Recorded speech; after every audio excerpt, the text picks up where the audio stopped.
Sunday को मैंने group में बताया था कि अयप्पा स्वामी का अगर दर्शन करना है आपको, साउथ में अयप्पा स्वामी का दर्शन करना है, तो अयप्पा स्वामी का दर्शन करने के लिए 18 स्टेप्स है। तो जहाँ भी आपका अयप्पा स्वामी का पूजा होती है, तो वहां पर 18 स्टेप, 8 सीढ़ियां रखते हैं। तो there is significance of 18 steps. इसी तरह हमारे भगवत गीता में अध्याय कितने हैं? 18 अध्याय हैं। पुराण कितने हैं? तक भी 18 पुराण है। There is something connection with 18। और अय्यप्पा स्वामी के उसमें जो 18 स्टेप्स है वो क्या है? तो उसमें पहले लिए 5 सेंसेस, पहले 5 स्टेप है वो 5 सेंसेस के है। फिर 8 स्टेप है वो नेगेटिव इमोशंस, यानी 6 विकार, हाँ, और 2 राग और द्वेष। 6 विकार यानी लोभ मोह काम क्रोध मत्सर, ये 6 विकार, और राग और द्वेष। तो ये 5 और 8। फिर आता है 3 गुणाज, तमस रजस सत्व, त्रिगुणास का स्टेप आएगा। और फिर आखिर में 2 स्टेप आते हैं, विद्या अविद्या। जब ये 18 स्टेप पूर्ण होते हैं, तब जाके आपको अयप्पा स्वामी का दर्शन होता है। तो ये 18 का महत्व, यानी एनलाइटनमेंट यहां पर कहा गया है अयप्पा स्वामी में, कि ये आप 18 स्टेप पार करोगे तो आपको एनलाइटनमेंट मिलेगा। इसी को हम भगवत गीता के परिप्रेक्ष्य में देखें, भगवत गीता के साथ देखें, तो भगवत गीता में भी 18 जो अध्याय है, हर अध्याय यानी इट्स लाइक अ मेज रनर। यानी आप एक रूम में एंटर होते हो तो आपका उस रूम का दरवाजा बंद हो जाता है, you only able to go in a second room. और दूसरा रूम पार करना है, करते हो तो तीसरे रूम में जाते हो तो दूसरे रूम का दरवाजा बंद हो जाता है। और ये पूरे 18 अध्याय का सीक्वेंस है। अब उस सीक्वेंस में सबसे पहले अध्याय देखो, तो पहला अध्याय में जो बात बताई गई है वो क्या है? देखिए, उदासी और वैराग्य। पहले ही उसमें वो बताते ना कि भाई कृष्ण अर्जुन संवाद में अर्जुन उदास हो जाते हैं, वैराग्य हो जाता है कि भाई मैं इन लोगों के साथ कैसे लड़ूं, ये तो मेरे ही अपने हैं, मेरे पिता है, मेरे दादा है, मेरे मामा है, मेरे ताऊ चाचा है, सब मेरे अपने हैं। और जिन गुरु से ज्ञान लिया उनके उनको मैं कैसे मारूं? जो विश्व पितामह की गोद में मैं खेला, उनको मैं कैसे मारूं? उनके साथ मैं कैसे युद्ध करूं? तो ये मोह ममता में फंस के उदासी और वैराग्य आ जाता है। ये पहला स्टेप, उदासी और वैराग्य। और जब वैराग्य आएगा तभी आपका विवेक खुलेगा। तो दूसरे अध्याय में आता है विवेक।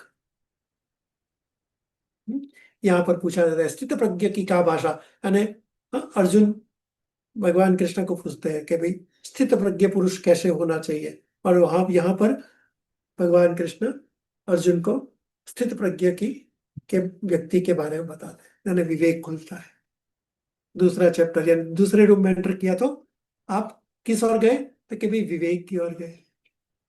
अब जब विवेक की ओर गए तो वैराग्य खत्म, उदासी खत्म हो गई। विवेक, विवेक के बाद तीसरे अध्याय में जाते हैं कर्मयोग। विवेक तो आ गया, और विवेक आने के बाद अगर हमने उस विवेक पे काम नहीं किया तो विवेक विवेक किस काम का? अगर वैराग्य आने के बाद, त्याग आने के बाद, हाँ, विवेक आया और विवेक के बाद हमने कर्म योग, कर्म नहीं किया तो वो विवेक बेकार हो जाएगा। तो तीसरे रूम में घुसते हैं, दैट इज कर्म योग। अब कर्म विवेक आने के बाद, कर्म में जाने के बाद, कर्म योग के साथ जुड़ने के बाद क्या प्राप्त होता है? कि भी तत्व ज्ञान। नेक्स्ट मिलता है क्या? तो कि भी तत्व ज्ञान से जुड़ते हैं हम। तत्व का बोध होता है, तत्व तत्व ज्ञान होता है, ज्ञान। उसके बाद पांचवें चैप्टर में आता है ज्ञान और बोध। तत्व ज्ञान, उसका ज्ञान और उसका बोध। तत्व के बारे में पता चला, तत्व जो पांच तत्व है, पृथ्वी जल वायु अग्नि आकाश, और उसका क्या कनेक्शन है और कैसा है, वो सब बताते हैं। और जब ज्ञान का बोध होता है तब क्या होती है? तो कभी आत्म शुद्धि छठे चैप्टर में आए, तो कि भाई वैराग्य हो गया, विवेक हो गया, कर्म हो गया, तत्व ज्ञान का बोध मिल गया। तत्व ज्ञान का बोध मिलने के बाद क्या होता है? नाउ कमिंग टू द आत्मशुद्धि। आत्मा को शुद्ध करना जरूरी है। तो कैसे हुई? तो कि भाई इस स्टेप में चलता आया, तो नेक्स्ट में मोड में चला, तो आत्मशुद्धि की ओर चल। आत्मशुद्ध हुआ तब पता चला ज्ञान और विज्ञान। ज्ञान और विज्ञान के साथ जुड़ना, हाँ, अंतर आत्मा से ज्ञान विज्ञान के साथ जुड़ना शुरू हुआ। ज्ञान विज्ञान से जब जुड़े तब यह शरीर, हाँ, अविनाशी है। ये आत्मा अविनाशी है, शरीर नाश होता है, पर आत्मा अविनाशी है, नश्वर है। इसका बोध हुआ, आत्मबोध।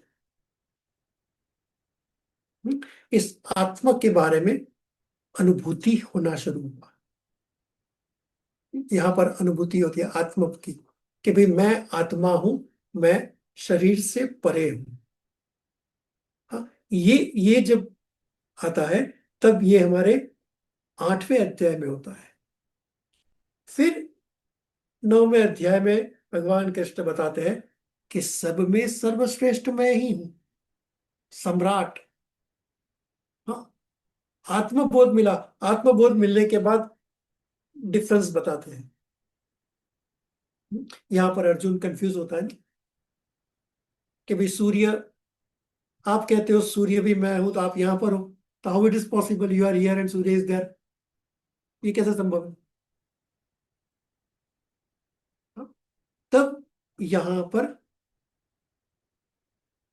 सबसे सर्वश्रेष्ठ वही है, बताते हैं। वो आत्म तत्व के साथ जुड़ा हुआ, वो तत्वों के साथ जुड़ा हुआ सर्वश्रेष्ठ जो पुरुष है, हाँ, जो पुरुषोत्तम, हाँ, यहाँ पर वर्ड यूज है पुरुषोत्तम, पुरुषों में उत्तम, पुरुषोत्तम। ये जो पुरुषोत्तम स्वरूप है, वो बोले भगवान कैसे कहते हो, मैं आई एम द पुरुषोत्तम। तू मेरी शरण में आ, that is the only option with you, that is पुरुषोत्तम, सार्वभौम, सम्राट। और फिर दिव्यता, और दिव्यता के बाद विश्व रूप दर्शन करते हैं। देखो ये जब वैराग्य से चलते हुए विश्व दर्शन तक पहुंचते हैं, तो हाँ, 10 स्टेप है, 10 सीढ़ियों को पार करोगे तब जाके आप विश्व दर्शन तक पहुंच पाओगे। तो वैराग्य, विवेक, कर्मयोग, हाँ, ज्ञान बोध, विज्ञान, हाँ, ये सब पार करके 11वें अध्याय में विश्व रूप दर्शन करते हैं, जिसमें वो देखते हैं कि जितने भी, हाँ, ब्रह्मा विष्णु महेश, जितने भी देवी देवता है, जितने भी, वो सब कुछ पूर्ण रूप से दर्शन देते हैं। अब ये दर्शन देख के अर्जुन डर जाता है, फिर करे बाप रे, ये तो क्या आपने बता दिया मुझे। सच ए बिग दर्शन। तब भगवान कृष्ण कहते हैं श्रद्धा से जुड़। यहाँ श्रद्धा शुरू हो जाए कि तुझे मैंने दर्शन करा दिया, सब कुछ दिखा दिया। जितने भी, वो विश्व रूप दर्शन में वो बताते हैं कि जितने भी कौरव सेना में एक सामने खड़े हैं, तो आपके तुम्हारे गुरु खड़े हैं, भीष्म पितामह खड़े हैं, तुम्हारे भाई खड़े हैं, वो सब के सब विश्व रूप में दिखाते हैं, वो उनके अंदर जाते हैं। बोले सब मुझ में ही समाने वाले हैं, सब मेरे भीतर समाने वाला है, तो तू क्यों चिंता करता है? ट्रस्ट मी, मेरे पे विश्वास रख, श्रद्धा रख। और अब जाके श्रद्धा रखते हुए अर्जुन समर्पित होता है। सरेंडर श्रद्धा के बाद आता है, श्रद्धा के बाद समर्पित हो जाता है, नतमस्तक हो जाता है कि अब समझ में आया कि भाई एवरीथिंग इज यू। ये सारी गड़बड़ जो दिख रही है वो अलग है, बट एवरीथिंग इज यू, सब कुछ तुम ही हो, तुम्हारे द्वारा, तुम्हारे माध्यम से ही है। अब इसके बाद क्षेत्र ज्ञान आता है। ये बहुत महत्व का है, 13वां अध्याय। क्षेत्र शब्द भगवत गीता के शुरू में आता है, कुरुक्षेत्र।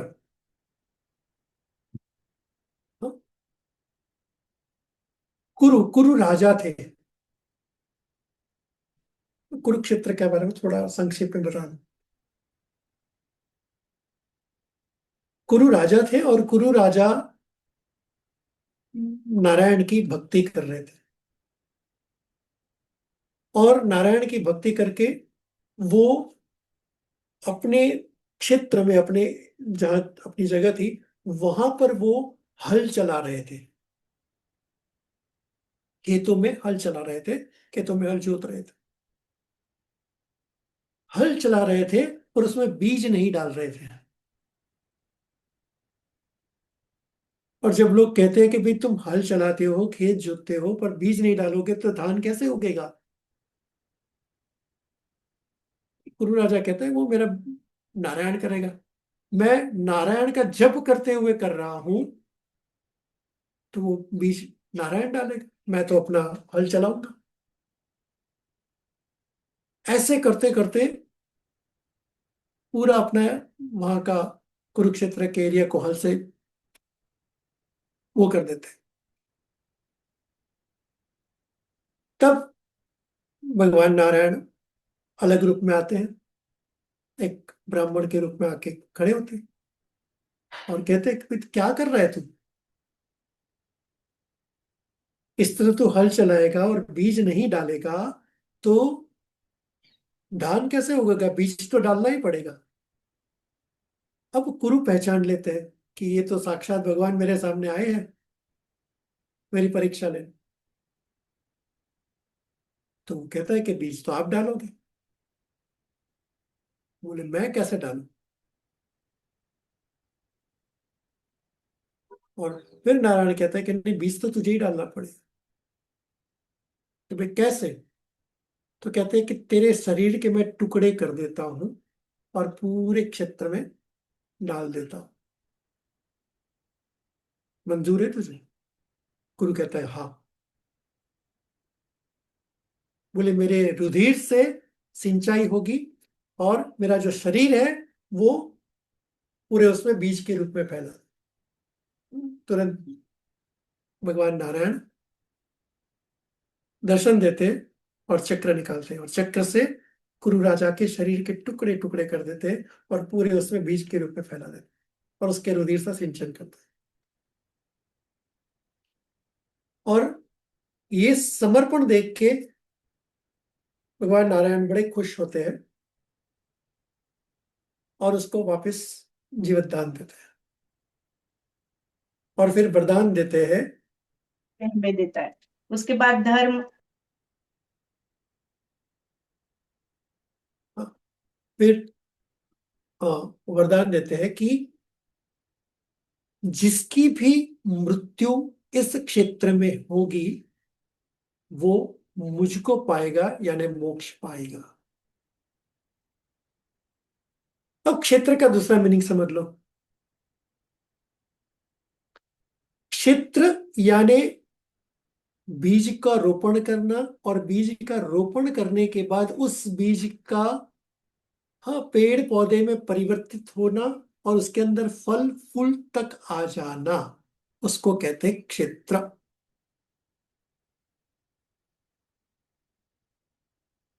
अब कर्म क्षेत्रे कुरुक्षेत्रे धर्म क्षेत्रे कुरुक्षेत्रे धर्म कर्म। हाँ, तो ये धर्म और कर्म, ये जो कर्म का जो बीज जो डालेगा और उसके ऊपर फल फूल लगेंगे उसको क्षेत्र कहते हैं। कुरुक्षेत्र यानी कुरुक्षेत्र के भीतर ये जो, हाँ, कर्म का जो बीज लगा है और बीज लगे वो फल फूल करके फैल चुका है, वहां पर जिसकी मृत्यु होगी वो मोक्ष को प्राप्त होगा। That is Kurukshetra. बाद में आगे क्षेत्र के बारे में समझाएंगे जब वो अध्याय आएगा। पर ये बिगिनिंग जो होता है धर्म क्षेत्र कुरुक्षेत्र, तो ये जो कुरुक्षेत्र है, क्षेत्र यानी बीज डला हुआ, कर्म का बीज डल चुका और वो फल फूल गया है। अब कुरु राजा कौन है पता है? सूर्य की बेटी ताप्ती। ताप्ती रिवर सूरत में है, सुना होगा ताप्ती। सूर्य की बेटी ताप्ती का पुत्र,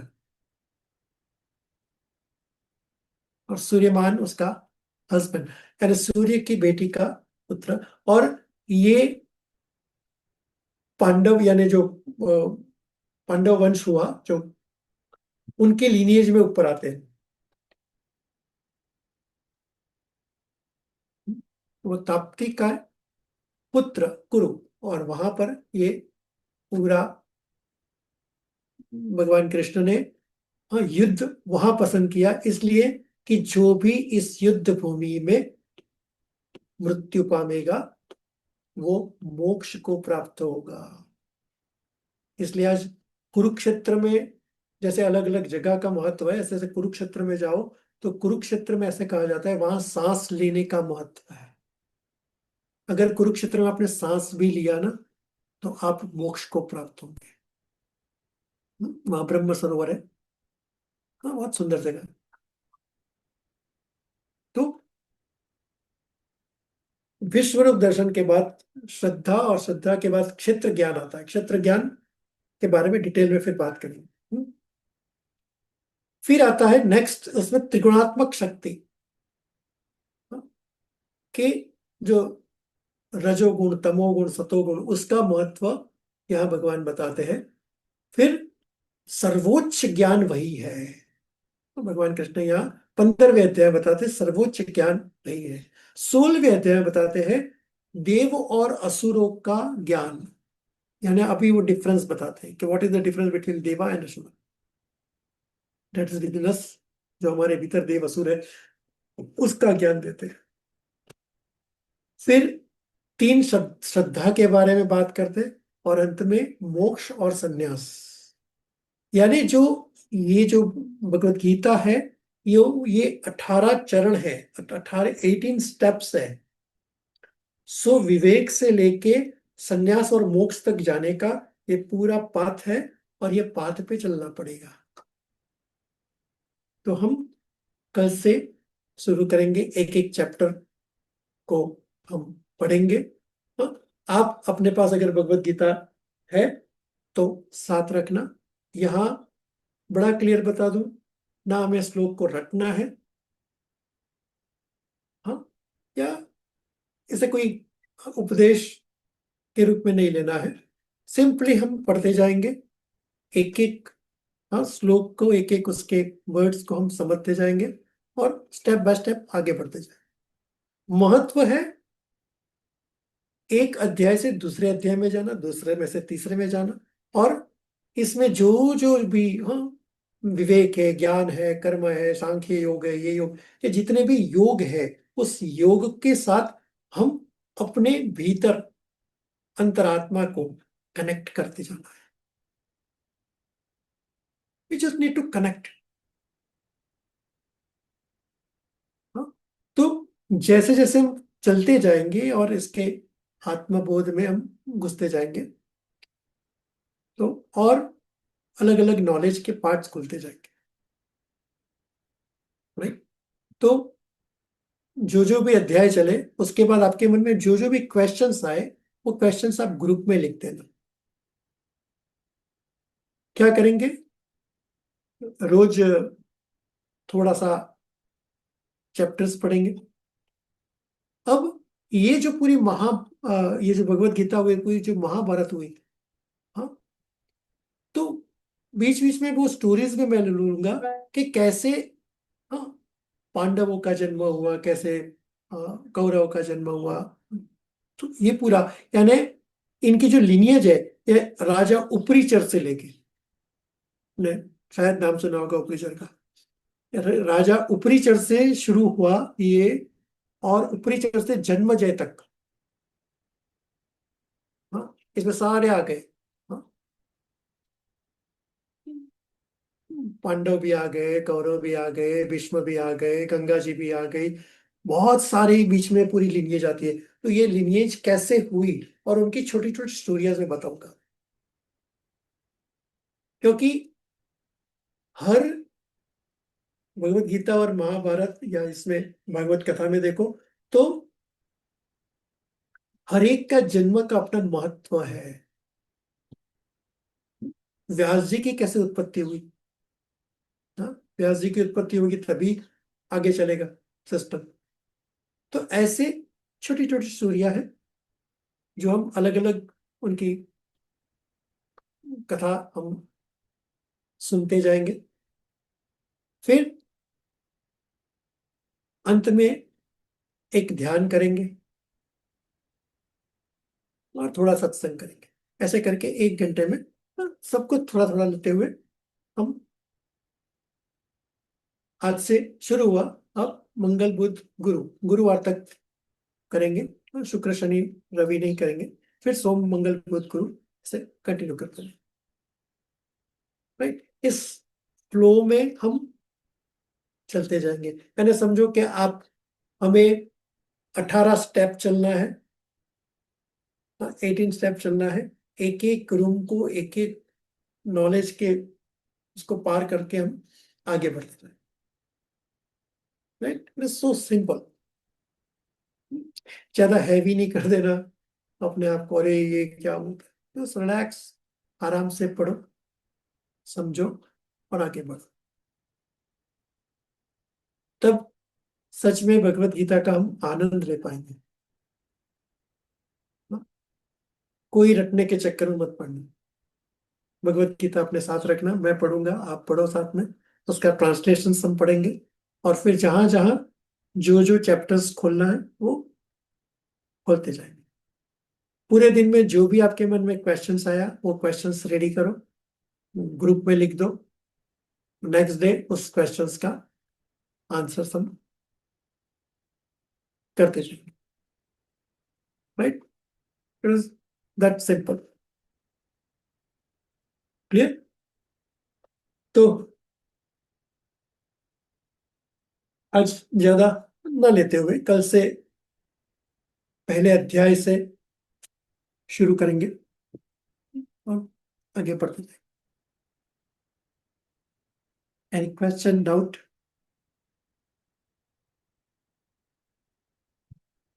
बस इतना याद रखो, विटनेस बन के फ्लो में चलना है।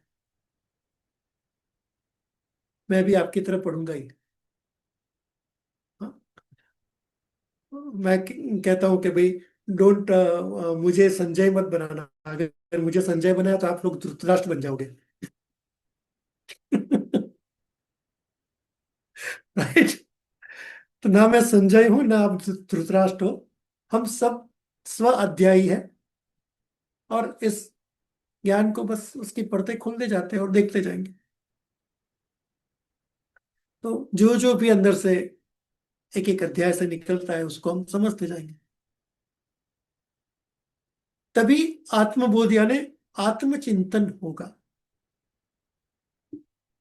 जो पर्पस ऑफ लाइफ है, ये जब आप 18 अध्याय में हम एक एक श्लोक को सुनेंगे ना, तो जो जो हम अभी अपने जीवन में जी रहे हैं और हम क्या गलती कर रहे हैं और क्या हमें करना चाहिए, उसका इस अध्याय के माध्यम से ही आपको अपने आप मिल जाएगा।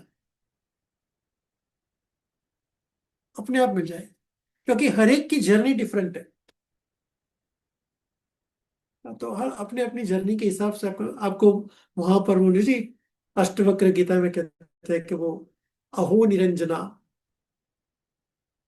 वो वाव फैक्टर रहना चाहिए, ओ वाव मुझे ये मिला। हाँ, बस उस वाव फैक्टर में अपने आप होने देना है, just be with happening, then we enjoy the entire journey.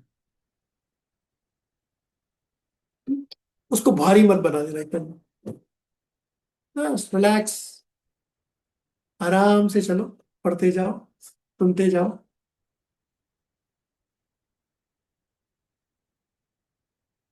Right, तो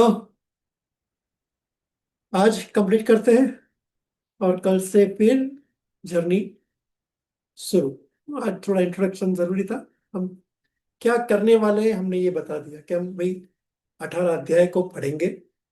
उसमें जो जो भी ऊपरी चर से लेके जन्मजय तक है उनका सबका एक एक एक एक करके, कैसे जन्म हुआ, कैसे हुआ, हाँ, कर्ण का महत्व क्या है, कर्ण भी था तो कौरवों के साथ,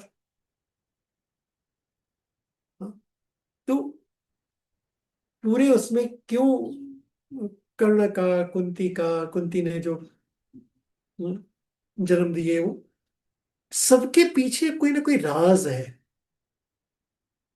उस राज को पकड़ना है कि why they are following like this. भाई कर्ण की ऐसी कौन सी मजबूरी थी कि दुर्योधन के साथ चलना पड़ा उसको। ऐसे कई क्वेश्चंस मन में उठेंगे, तो डेफिनेटली वो इस तरह के क्वेश्चंस उठे तो उस पर हम जाएंगे, उस पर हम चर्चा करें।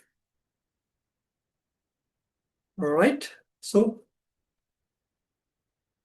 आज भगवान कृष्ण का एक भजन लेते हुए कंप्लीट करते हैं, कल से फिर सुन।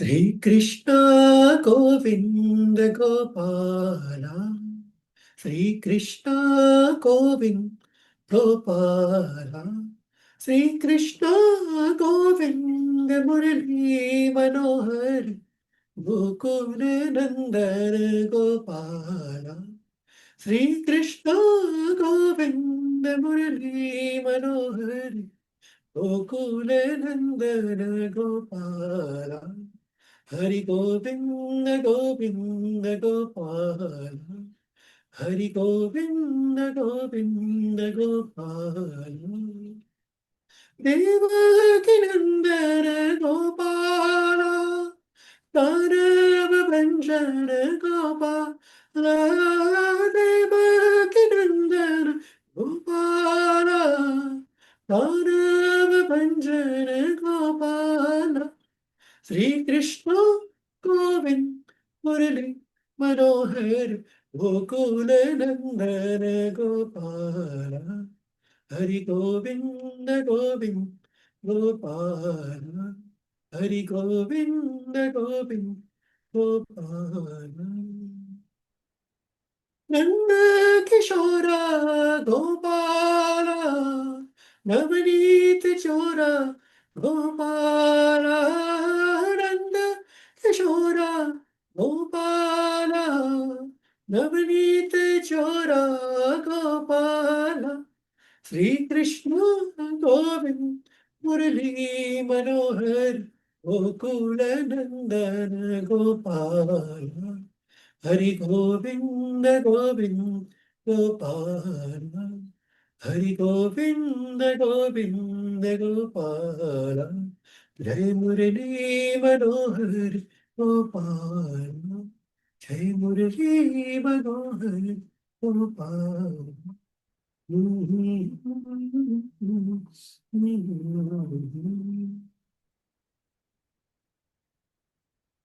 जय गुरुदेव, मिलते हैं कल सुबह 6 बजे, शुरू करेंगे। आपको पता है ये टाइमिंग का, so just be on time. तो जर्नी शुरू करते हैं कल से। जय गुरुदेव।